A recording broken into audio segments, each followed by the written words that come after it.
हमर सैया जी डालस बनानी में छोटका देवरा हो छोटका देवरा डालानी में हमर सैया जी डालस बनानी में छोटका देवरा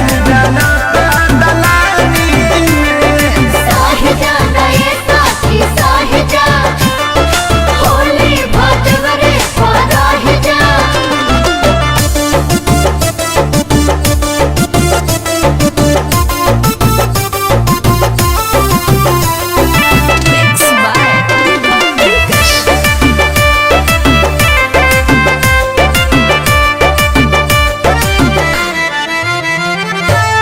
दहिया मर गईनी रंगवा से भर गईनी डबल मरद के फेरा में पड़ गईनी।